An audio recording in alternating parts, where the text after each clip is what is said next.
Hello, I'm Dr. Reed, your new superintendent, and I'm thrilled to be here to meet with you as a student panel representative of Student Voice today here in Fairfax County Public Schools.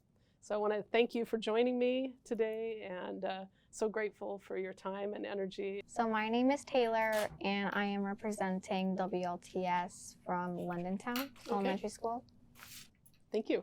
Welcome. My name is Maisa Slum. I'm from Luther Jackson, and I'm in grade 8. Okay, thank you. Ethan? My name is Ethan. I'm in 4th grade. I'm representing Churchill Road Elementary School. And yeah. Thanks, Ethan. Nice to have you with us. My name is Ariana. I'm from Hughes Middle School, and I'm in 8th grade. Thanks, Ariana. My name is Alina Go. I'm a senior from McLean High School. I'm an editor-in-chief for McLean's news magazine, The Highlander. Great, thank you. So who would like to start? You can go ahead. Sure. Okay, first of all, thank you so much for this opportunity. Congratulations. Thank you. And I just want to get started off with my first question, which is, what do you see as the main issues for high school students, and what are some initiatives that you will take to address them in your first few months as superintendent? So thanks, Alina, right? So Alina, I think one of the keys is to make sure that if you're a high school student at any of the high schools in Fairfax County Public Schools, you would have the same access to similar courses, science, math, the arts, right? And have what I would call equitable opportunities to take courses regardless of the high school you're in. So that's one of the first things I'm going to look at is what are the courses available in the pyramid that each student travels in Fairfax County Public Schools, and make sure that there are pathways for the types of courses students want in each pyramid. So that's a piece that's really important to me. I also wonder if our high school students, kind of where that student voice and agency is for high school students. And it'll be important for me to meet with groups of high school students to hear what you think is important, because I'm here to serve you, right? It's not the other way around. Yeah. Thank you. You bet. Ariana? Yes, I'll go. As a middle schooler at Langston Hughes Middle School, I noticed that many students were starting to pursue certain subjects and figuring out what they want to do in life. So what will you as the new superintendent do to help middle schoolers and FCPS choose a path for their future? That is a great question, isn't it, Ariana? Do you know, this is like my favorite data point, that 65% of students in K-12 education right now across the country are preparing for a career that does not exist today? Wow. Right? Whoa. So when I think about that, I've been meeting with students and asking, so what do you think? What are the skills you're going to need to be successful in that world? Because if we can't conceive of what that career is going to look like, you know, how do you know what math to take, or how do you know which science is most interesting? I always share with students, Ariana, that I think you have to do what you love, and you know what breathes life into you. So I think the ability at middle school, especially, to try a number of different courses is a great opportunity, because there are probably some content areas. I know there's science or engineering, which I particularly enjoy, and math. I just love numbers and the engineering side. That doesn't mean I don't love poetry and music, right? But I think middle school should be a time for exploration and trying. It's one of those opportunities. Sometimes students take a welding class, or a class that they didn't know anything about, and all of a sudden that becomes a passion. So, and I do think it might be also wise. So I guess middle school, just exploring as many options as possible, and I also would like to make activities as much no-cut as possible. I know that's a big risk middle school students take sometimes to turn out for something, a sport or a play or a musical or a music ensemble, right? And it's hard when you don't make the team so we have to find ways to keep everybody engaged, regardless of their immediate skill set, because they can grow into it. Does that make sense? Yes. Yeah. Thank you. You bet, Ariana. Ethan, do you have a question? Can you tell me your most fun experience working with elementary school students? My most fun experience was fairly working with elementary school. Well, this morning, I was at Garfield Elementary School with the Eagles, and there was an energizing dance moment. I wasn't properly dressed for it, but it was a lot of fun, I think. So there was joy there, Ethan. I also know I recently was with a group of, I think it was 4th grade girls who were calculating the volume of an acorn squash. And I think that sounded really fun. Actually, it was pretty interesting to think about different squashes in a 3D model. We don't have time this afternoon, but it was a lot of fun. So, yeah, Maisa? Our school, Luther Jackson, is a really diverse community, and we were wondering, in terms of equity, how would you help the elementary schools that would be coming into our pyramid in terms of money, really? In terms of money? Yeah. So I would expect that each of our elementary schools have the proper resources to meet the needs of each and every student at that school. And I think that that's really a basic, right, a floor. So we would want to look at the data at that elementary school, like what are the needs that the students and the staff, the educators and the families have, and then how do we best support those needs.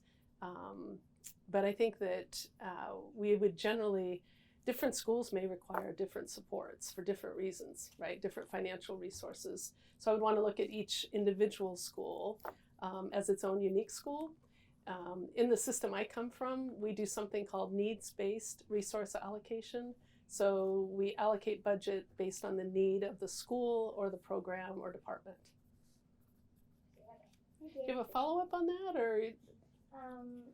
Are there any other ways you would want to support these endeavors? I think one of the things we don't think about as a resource often enough is time. And so I would look maybe at different schools how we spend our time together. And maybe in some schools we want to spend a little more time on mathematics or reading or writing or language. And some schools a little less, right? Or within a school we may have groups of students that need to spend more time or less time. So I think I would also not just think of finance, but how do we use our time? Yeah, and maybe some schools need more adults too, right? More educators. So I think too often we think just about money and people. What is the phrase? It's time, talent, and treasure, right? Time, money, and people. So yeah, hope that helps. Do you have any ideas? I'm not supposed to be interviewing you probably, but I'd be curious to know. Well, I recently did sort of talk over courses and electives and how that kind of helps with career pathways. Yeah. I think our school itself has a really incredible STEAM program, and that kind of helps my experience when it comes to courses. And I think supporting those programs are really important. Yeah, I agree. I think when we think about education, I think about the difference, Maisa, between knowledge and understanding. And so much of what we do in school is about knowledge, right? Memorizing our facts, capitals of states, right? A lot of knowledge. And understanding is taking knowledge and applying it in a new situation independently. And that's when we know we've learned something. So I think the electives you're talking about, career and technical classes, tend to allow us to demonstrate our understanding in ways we don't sometimes in our core content classes. So I really like the idea of projects, and I'm looking forward to learning more about that. I actually have some high school students in my current district writing a course for an upper level math course around music. And all the rhythms and the time and so forth, which I'm really excited to see what they come up with. But then that means they understand, right, the concepts and can apply them. So, yeah, thanks. Taylor? My question is, what is your biggest goal for elementary school? Biggest goal for elementary school. My biggest goal is that each and every student, number one, is seen, heard, and affirmed and begins to develop their student voice and agency. The most important life you'll ever lead is your own, right? And so making sure that everyone feels, by the time they leave elementary school, confident, capable, curious. And that would be my goal for elementary students. I also really like personalizing things a little more. So if, we go to a library and you get to pick books that are at your reading level, I would like math to look the same way. So you could be at any level of math. Doesn't matter what grade you're in. So those are some things I'm going to be curious about in Fairfax. Thank you. Yeah, you're welcome. I think one more each, guys. So. Okay. Yeah, so one of the concerns raised among FCPS high school students is the comparison of FCPS to North Shore District in terms of population and diversity. So considering this, how do you plan to ensure that all student voices and concerns are both recognized and addressed effectively? So in North Shore, I actually have a student board. We created several years ago, just like there's an adult board here with a student member. We have a student board that's representative of all of our high schools, and we meet monthly to bring the concerns to me directly that are out in the high schools. And currently that student board is also developing a student summit agenda. We hold one day in June where probably about 150 students, middle and high school, come to the district, and with an agenda that's designed by the student board, right? What are the top issues in secondary schools in our district? And they come and they problem solve, debate, and so forth. And each year, at the end of that, they each also write me a personal letter. I attend that as their guest. And we really have implemented some of the initiatives brought forward from the Student Summit and with the student board. So that's one way. I tend to visit schools a lot and love to pop in and visit with students. So I think it's very important to hear your hopes and dreams. Again, I'm here to serve you, right? If there weren't students, there wouldn't need to be a superintendent, right? So yeah, Thank you. You're welcome. I can't wait to see you in your learning habitats, right? Ariana? So FCPS is, actually, as you know, FCPS is a large school district with many schools. So what do you plan on doing to increase communication in between schools and build a sense of community in FCPS? Yeah, that's a great question, isn't it? And it's a large district in a medium-sized state, right? In a very large country, and really part of a ever-evolving world. Right, and if we're going to be successful even as a planet, I think we need to come together. My aspirations aren't to bring the world together necessarily, but within our house in Fairfax County, it's important that we come together, because if we can marshal all our resources and our ideas, remember, it's not just money, it's all of our ideas and our best thinking, it will be amazing. And I think we have to remember we have more in common than we have different. Right? And that if we stay student-centered and listen to your hopes and dreams, I think we're going to be just fine. Improving communication, our students have had some great ideas. They've created different apps for our students and apps for the families and so forth. So I'd be curious to hear your ideas on how we could improve that. Because sometimes we think we're doing a fabulous job, and then the people we're communicating to are like, I never heard anything about that, right? So social media can be also harmful. It's not always helpful. So I'd love to hear your ideas. Thank And you. yeah, it's not a one and done meeting today. So I'm sure my email is public once I get here. So I'd love to hear more from you. Thank each you. of you. Yeah. Ethan? You kind of answered this, but my second question is, can you let us know your number one priority for elementary schools after you take on the position? And what would you like to say to elementary schools students today? So I think I did answer the first one. Taylor asked that. And what would I like to say to elementary students? You're our future, Ethan. We're counting on you to be the most incredible thinkers and problem solvers and compassionate adults. We need you. My generation has not gotten it right. So we need you. Yeah. Thanks, Ethan. Misa? Yeah. In terms of diversity, how would you also support this sort of idea? because it's a huge thing in our county. It is, and there are so many ways to talk about diversity, right? Diversity of thought, diversity, we have ableism and gender, race, culture, religion, right? There's so many ways.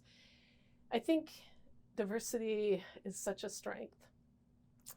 I think the more divergent the ideas we bring to the table, the better solutions we have to common problems. And I think that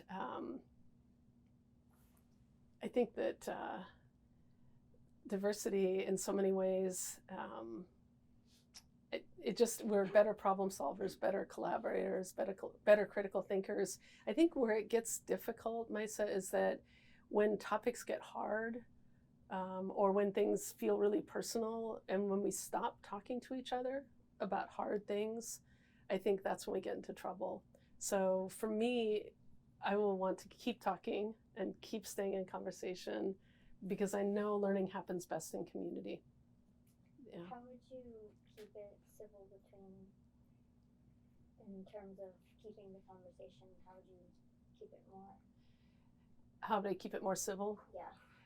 You know, I think because you as students are hearing it, aren't you, and you're seeing it. And I would say that not all of the adults are showing up as their best selves sometimes, right? So number one, I would model what I consider to be grace, right? Patience, compassion, and openness to new ideas. And I would not just hope for, but expect that in those in my presence. And as long as I'm here, that's going to be a standard that's very important to me. We are going to choose to stay in the light in Fairfax County Public Schools, right? Thank you. Yeah, thanks. Taylor? So my question is, what is your biggest advice for all students? Stay curious a little longer. Don't lose that sense of wonder. I think sometimes we jump to solutions so quickly that we create bigger problems, if that makes sense. Yeah. How many of you, any of you play basketball or soccer? Okay.